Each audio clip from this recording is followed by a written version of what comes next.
Hero number 1 अर्थात गोविंदाने आता राजकारणातून निवृत्ती घेण्याचा निर्णय घेतलाय। पण 5 वर्ष खासदार राहिलेल्या आणि 2 वर्षांपूर्वी शिवसेनेत आलेल्या गोविंदाने हा निर्णय नेमका का घेतलाय पाहूया। मैं घर परिवार के लिए ही बाहर आ गया। अभिनेता गोविंदा 90चं दशक आपल्या कसदार अभिनयाने गाजवणारा गोविंदा मधल्या काळात राजकारणात आला, खासदारही झाला, मग पुन्हा राजकारणात ब्रेक घेतला। गेल्या निवडणुकीत शिवसेनेत प्रवेश करत तो पक्षाचा स्टार प्रचारकही बनला। मात्र आता गोविंदा म्हणतोय राजकारण पुरे झालं। क्या हो गया जिस वक्त मैं पॉलिटिक्स से बाहर निकला तो मैंने सोचा कि कहीं मेरे स्पर्धा या द्वेष, ईर्ष्या, ये सभी की कायरताएं किसी प्रकार से तकलीफ लेते हैं, तो खास तौर पर बच्चों की।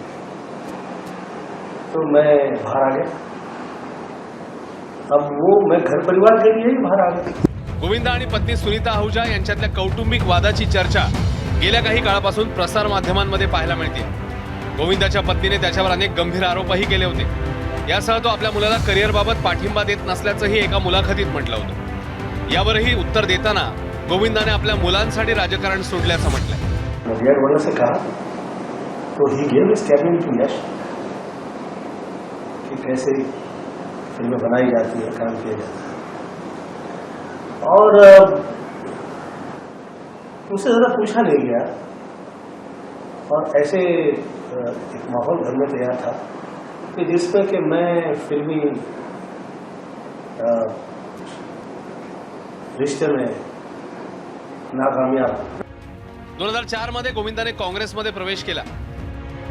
काँग्रेसच्या तिकिटावर मुंबई उत्तर मधून तो खासदार झाला। भाजपचे दिग्गज नेते राम नाईकांचा गोविंदाने पराभव केलेला। 2004 ते 9 पर्यंत तो खासदार म्हणून राहिला। 2009 मध्ये अभिनयावर लक्ष केंद्रित करण्यासाठी त्याने राजकारणातून ब्रेक घेतला। 2024 मध्ये प्रदीर्घ काळानंतर एकनाथ शिंदेंच्या उपस्थितीत तो शिवसेनेत आला। लोकसभा आणि विधानसभा निवडणुकीत शिवसेनेचा स्टार प्रचारक म्हणून त्याने काम पाहिलं। पण आता हाच गोविंदा राजकारणाच्या स्क्रीनवरून एक्झिट घेणार आहे। पण आता पुन्हा एकदा नव्या जोमाने तो सिनेसृष्टीत दिसणार का पाहणं महत्त्वाचं आहे। ब्युरो रिपोर्ट एबीपी माझा। एबीपी माझा, उघडा डोळे बघा नीट।